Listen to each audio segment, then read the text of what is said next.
Besides Tony's Iron Man, another of Marvel's most beloved superheroes is none other than your friendly neighborhood Spider-Man. But among the three generations of Spider-Man, which one do you like best? Is it the original Spider-Man, with his iconic motto "with great power comes great responsibility"? Or the Amazing Spider-Man, where the hero's journey is one of loneliness? If you ask me, Holland's Spider-Man is the best. Not only does he have Iron Man as a mentor, but the suits Iron Man designs for him only keep getting better and better. I put everything in your suit, including this heater. Whoa. That's better, thanks. So, what's the connection between these three generations of Spider-Man, and why have there been three different actors portraying him? We have to start from the last century. At that time, Marvel was on the brink of bankruptcy and had no choice but to sell off some of its superhero rights, including Spider-Man, to Sony. However, when Marvel sold the Spider-Man rights to Sony, they included one condition: Sony had to produce a Spider-Man movie every 5 years, or the rights would automatically revert back to Marvel. That's how we got the first live-action Spider-Man, played by Tobey Maguire. Thanks to Spider-Man's immense popularity and the well-made films, Sony reaped huge profits. Sony produced a trilogy, which established the live-action Spider-Man as a true classic on the big screen. Later, Sony decided to strike while the iron was hot and released a new Spider-Man series, this time starring Andrew Garfield as the Amazing Spider-Man. But the Amazing Spider-Man faced a box office disappointment. Audiences were growing tired of formulaic superhero films. Plus, after Disney acquired Marvel, the studio started releasing one groundbreaking movie after another, including Iron Man, which instantly revived Marvel's fortunes. At this point, Marvel had money and resources to spare, and it launched a slew of blockbuster superhero films. Movies like Captain America, The Incredible Hulk, and Thor came out, and, inspired by DC's Justice League, Marvel formed the Avengers, launching the Marvel Cinematic Universe, MCU. Sony was envious and immediately reached out to Marvel to co-produce a Spider-Man movie. Marvel had long wanted to bring Spider-Man into the MCU, given his huge fanbase and popularity, but Sony wouldn't let go of the rights. Finally, they reached a compromise. Sony would retain ownership of the Spider-Man rights, but Spider-Man would appear in the MCU. This is why we saw Spider-Man make his debut in Captain America: Civil War with an epic showdown against Captain America. Moreover, Marvel agreed to help Sony make a standalone Spider-Man film. And that brings us to Spider-Man: Homecoming,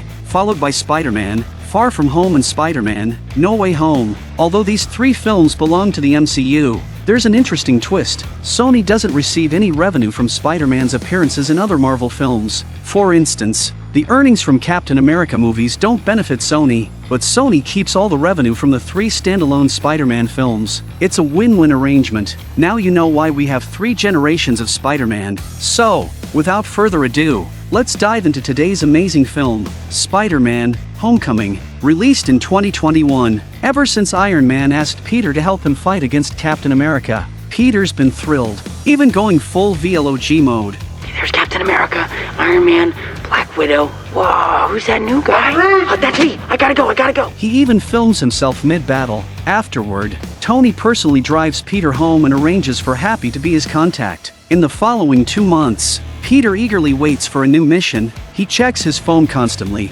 sending messages to Happy every day, but never gets a reply. At school, Peter can't focus on his studies. The moment the bell rings, he's the first to dash out of the classroom. When no one's around, Peter easily hops over the fence, heads to his favorite sandwich shop on the corner, and carefully packs up his favorite meal. With excitement, he makes his way to a quiet, hidden alley. He takes off his jacket, pulls out his brand new Spider-Man suit, quickly slips it on, and lightly presses the button on his chest, ready for action. And so begins Peter's day as a neighborhood hero. First, he manages to catch a bike thief, and along the way, he even helps an elderly lady who's lost her way. In his spare time, he's either practicing tightrope walking or watching videos. Whatever his fans ask, Peter does his best to fulfill. You're that Spider guy on YouTube, right? Call me Spider-Man! Okay, Spider-Man! Don't flip! Yeah! After he finally catches a car thief, he realizes it's actually the car's owner. Their argument gets so loud that even an old man in a nearby building can't help but throw in a few complaints. Afterward, Peter sends a detailed report of his day's adventures to Happy, but as usual, no matter how many messages he sends, he doesn't get any reply. Deep down, Peter wishes he could be like the other superheroes and show up when something big goes down, and in the next second, that opportunity finally arrives. A group of masked men with mysterious weapons rob a bank, and an excited Peter quickly appears behind the robbers. Just as he's deciding on the perfect entrance, one of the robbers suddenly looks up, catching Peter off guard. In a flash, Peter takes down several of the robbers in seconds. One of the robbers picks up a weapon and points it at Peter. Suddenly, Peter is frozen mid-air. A nearby shopkeeper sees the scene and quickly calls the police. Just as Peter manages to break free, he starts to question the origins of the weapon, but a robber in a Hulk mask has already charged the weapon to full power. A blast rips through the bank, splitting it in half, and a store across the street collapses from the impact. When Peter turns around, the robbers have already escaped, leaving a trail of scattered cash behind. Afterward, Peter reports everything to Happy in detail, but Happy brushes it off as no big deal and insists there's no need to inform Tony. Later, Peter carefully sneaks back into his room, terrified that Aunt May might discover his secret identity. He shuts the door with a sigh of relief only to turn around and see his friend Ned sitting on his bed. Now he's in real trouble. His Spider-Man identity is exposed. Peter begs Ned to keep it a secret, especially from Aunt May, who would never let him take on something so dangerous. Ned promises to keep Peter's secret safe, but in the days that follow, Peter almost regrets it. Can you summon an army of spiders? No. Can you spit venom? No, Ned. As Ned constantly pesters him. During gym class, Ned even brags to their classmates that Peter knows Spider-Man. One classmate suggests that Peter should invite Spider-Man to Liz's party that evening. Peter feels reluctant, but knowing that his crush Liz is a big Spider-Man fan, he hesitantly agrees. Any one of us has a chance with a senior girl, it's you. As night falls, Peter puts on his Spider-Man suit, planning to make a grand appearance at the party. Suddenly, an explosion nearby catches Peter's attention. When he arrives at the scene, he realizes that the weapons used by the bank robbers were actually purchased from this group of arms dealers. These arms dealers have repurposed alien technology left behind after the Avengers battle, turning it into powerful, high-tech weapons. One of the weapons is even crafted using Ultron's arm. Peter is about to intervene when a modified mechanical arm strikes him, interrupting his plan. Schultz saw this and quickly fled in his car. Peter fires a web to stick onto the back of the car and follows closely. From inside the vehicle, Jackson suddenly fires a laser blast at Peter, sending the detached car door flying straight toward him.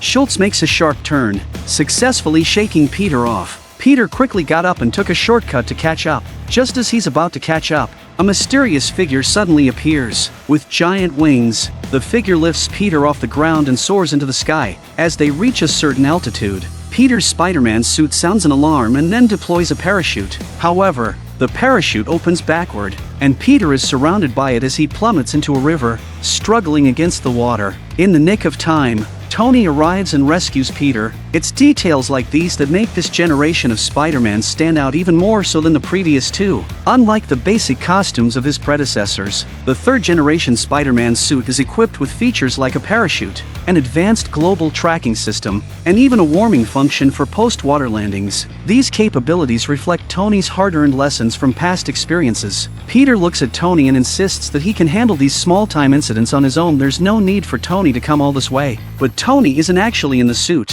He's on the other side of the world, attending an event. He tells Peter to first learn how to be a friendly neighborhood hero, just like the original Spider-Man. With that, Tony hangs up the call. On his way back, Peter picked up the weapon fragment that had accidentally fallen by the roadside. The next day, in the school lab, Peter carefully dismantles the glowing core from the device. Just as Peter and Ned are pondering how to analyze the glowing core, two of Vulture's men suddenly show up at the school, using energy detection tools to trace the nearby energy pulses. To find Vulture's hideout, Peter secretly shoots a miniature tracker onto one of Vulture's men from under the table. Then, Peter and Ned begin a day-long tracking journey, finally pinpointing Maryland as their destination. But Maryland is a long way away, so Peter remembers that the school's decathlon team will be heading there the next day. Previously, Peter had quit the school decathlon team because he was always daydreaming about saving the world. But today, to track down the arms dealers, he rejoined the team on short notice, and just like that,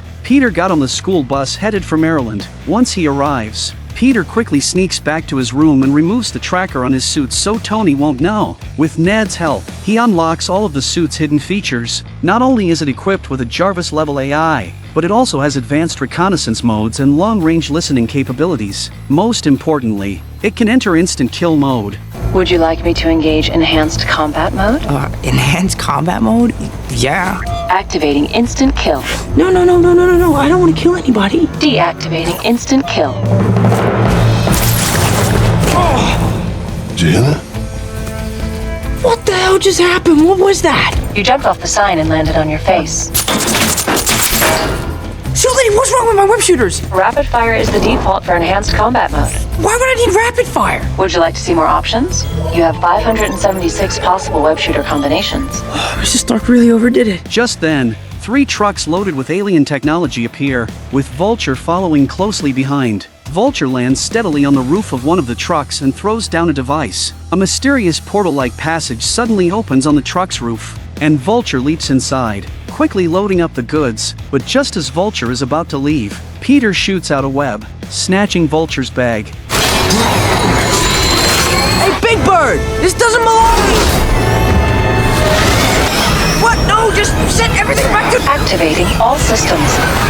After an intense fight, Peter accidentally fell into the truck's interior. Just as he was about to rush out, he hit his head and passed out. In this way, Peter was unintentionally transported to an unknown location. When he woke up, he found himself in a secure, hidden warehouse on the East Coast. If he wanted to escape, he would have to wait until the following morning. While waiting, Peter began to explore the hidden features of his suit and the various modes of his web shooters. He experiments with everything from bouncing webs to split webs and web grenades. After trying out each mode, he realizes that only 37 minutes have passed. Unable to bear the seemingly endless wait, Peter decides to find a way out. He plans to return to the train car to search for anything useful and unexpectedly comes across a strange, faintly glowing object. At that moment, his AI assistant, Terran, sounds an alert. The energy core is extremely dangerous, and any exposure to radiation could trigger an immediate explosion powerful enough to destroy the entire building.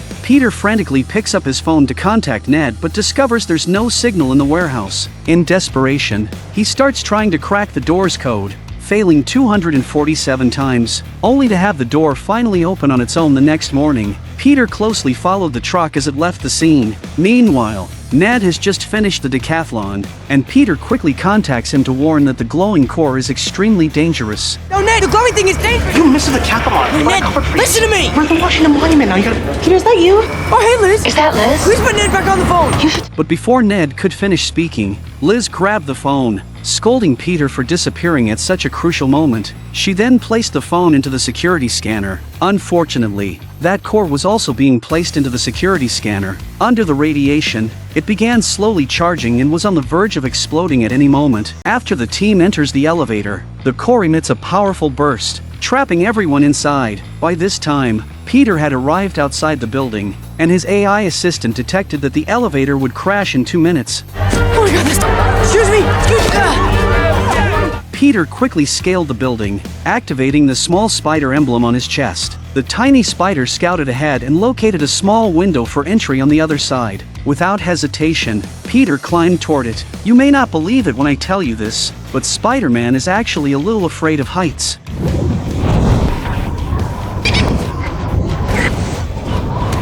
But at this moment, saving someone's life is a matter of urgency. Peter tries to shatter the glass using the momentum of his web swing, but the glass is specially reinforced, a full 10 centimeters thick. By now, the SWAT team has also arrived at the scene, while Peter is forced to improvise an extreme rescue operation. Return to the ground or we will open fire! Go up! Go! This is your last chance!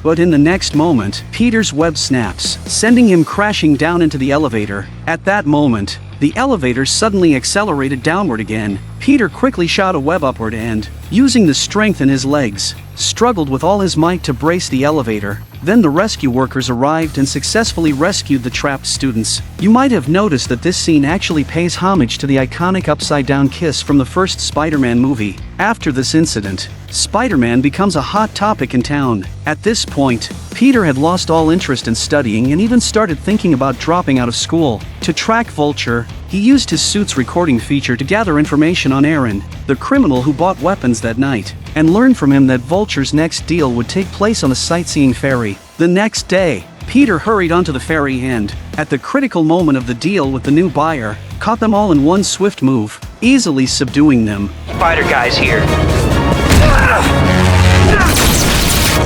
Whoa, not so fast! Just then, a group of armed police officers suddenly appears. At the same time, Vulture also sprang out of the car and pounced on Peter.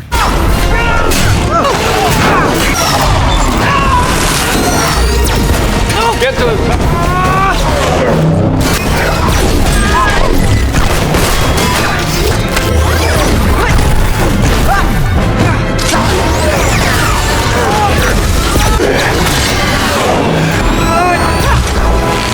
In the heat of battle, Peter swiftly fires webs, deftly seizing Vulture's weapon, but instead of shutting down, the weapon goes wild, shooting haphazardly around the ship. Peter quickly fired a series of webs, securely holding down the weapon, but in the next moment, it unleashed a powerful laser, instantly slicing the ferry in half.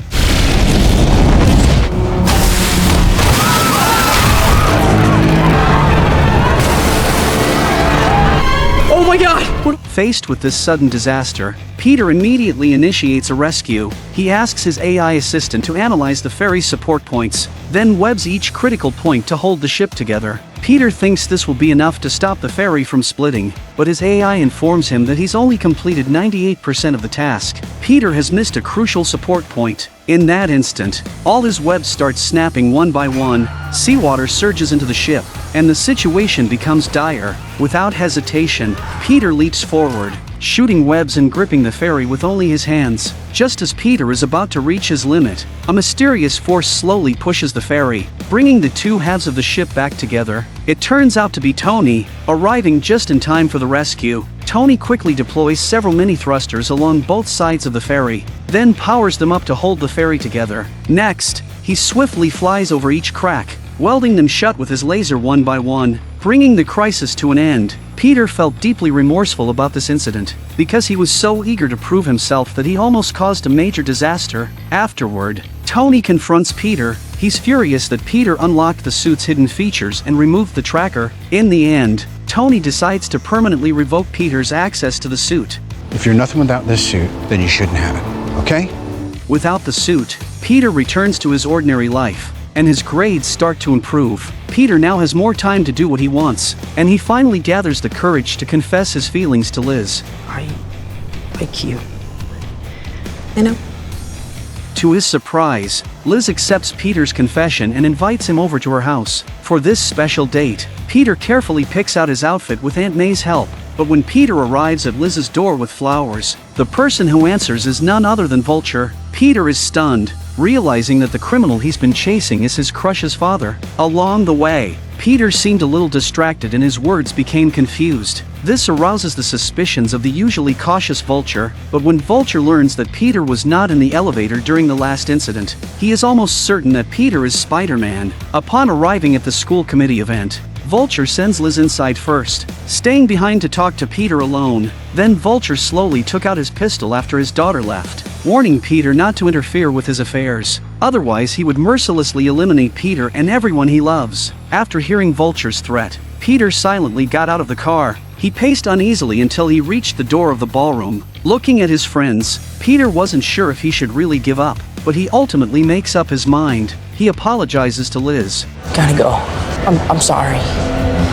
You don't deserve this. Then leaves the dance. Peter sprints down the hallway, retrieving his gear from under a locker. However, as soon as he stepped outside, he was knocked back by a punch from Vulture's henchman, Schultz, and the launcher in Peter's hand fell to the ground. Peter struggles to his feet, reaching for his web shooter, but Schultz slams his fist into a nearby school bus, sending Peter flying again. Without his web shooter, Peter is at a disadvantage.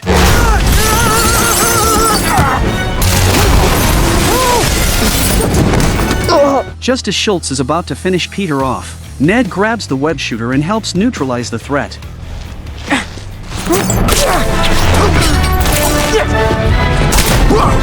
Once Peter regained control of the launcher, he easily took care of Schultz. Afterward, he instructed Ned to contact Happy. Then, Peter grabs a classmate's car. He asks Ned to track his phone. It turns out he'd left his phone in Vulture's car on purpose. Ned tells Peter that he's managed to contact Happy, but Happy is currently busy loading a plane. Tony had already sold the Avengers Tower and relocated the headquarters to the north. Tonight was the time to move all the weapons. Learning this, Peter realizes Vulture's target is likely the transport plane and steps on the gas, racing to the location according to his phone's signal. You're getting close. It's on your right.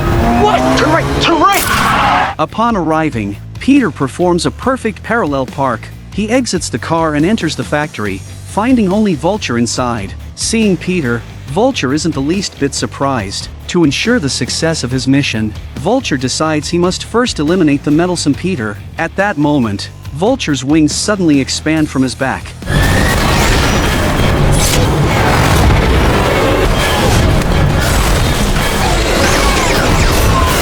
Peter confidently thought that he had escaped, but Vulture's real intention was not to attack him, but to trigger the collapse of the roof and crush Peter under it. No matter how much Peter shouts for help, no one answers. Staring at his reflection in a puddle, Peter recalls Tony's words of advice. These words reignite Peter's fighting spirit, and, summoning all his strength, he finally manages to push his way up from under the wreckage.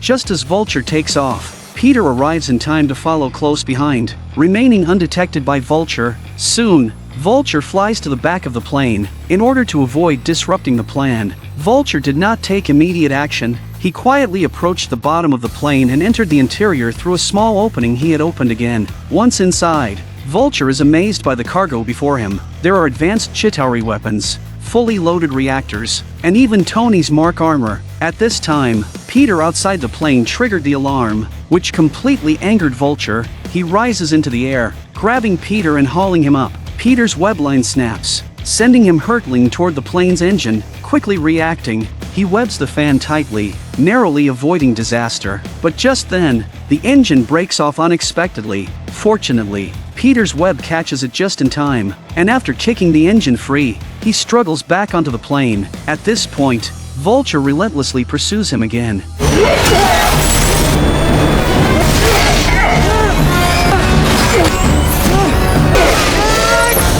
He tries to sever Peter's web, but accidentally damages the main engine, causing the plane to lose power and begin plummeting. Jackson urges Vulture to retreat, but Vulture refuses. Determined not to leave empty-handed, the plane ultimately crashes to the ground, shattering on impact.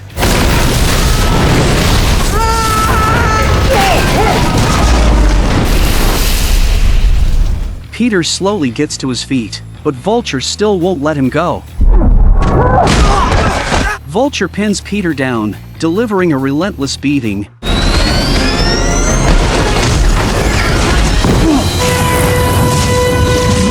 Yet he doesn't intend to kill Peter. Vulture prepares to take a crate full of reactors, but Peter swiftly webs it, though Vulture quickly cuts the line. However, in the next second, Vulture's wings suddenly exploded.